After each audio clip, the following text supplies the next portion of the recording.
Have you ever stopped to think about why this fight hits us so hard? It's not just metal against metal. It's not just blood and claws. It's something that cuts much deeper. It's a man trying to escape what they made him into. Close your eyes for a second.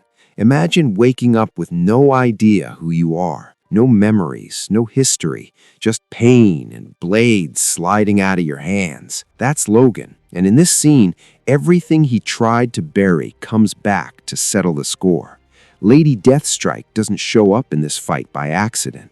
She's a mirror, the cruelest reflection of what Wolverine could have become. Someone completely consumed by the Weapon X program. No free will, no choice, no soul.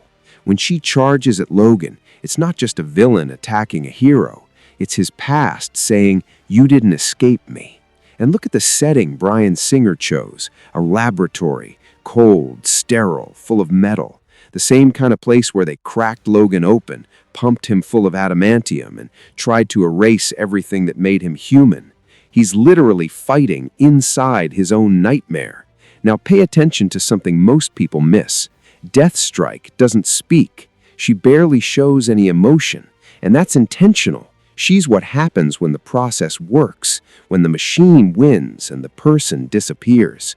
Logan survived with his humanity intact, but just barely, and this fight is the physical reminder of how close it was.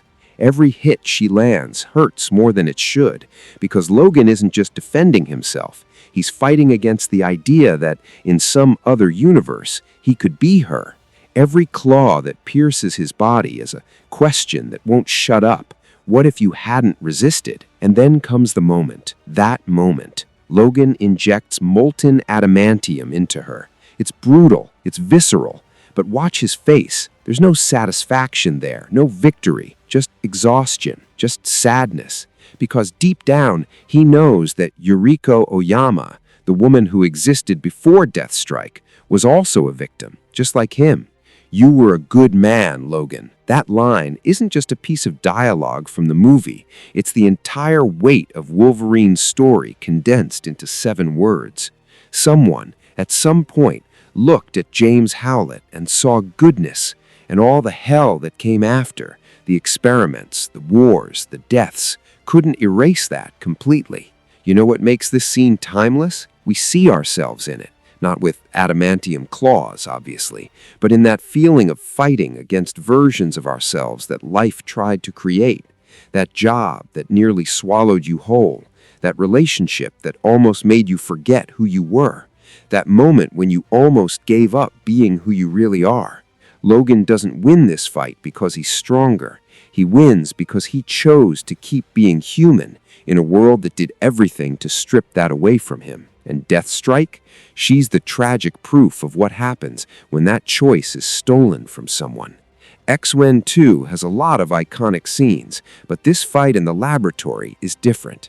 It's not about power, it's about identity. It's staring into the abyss that nearly swallowed you and saying, "I'm still here." And maybe that's why we keep coming back to this scene over and over. Because deep down, everyone has their own version of Deathstrike chasing them. That shadow of what life almost turned you into. The question that lingers is this: if someone looked at you right now, the way Logan was seen before everything happened, would they still recognize who you were before?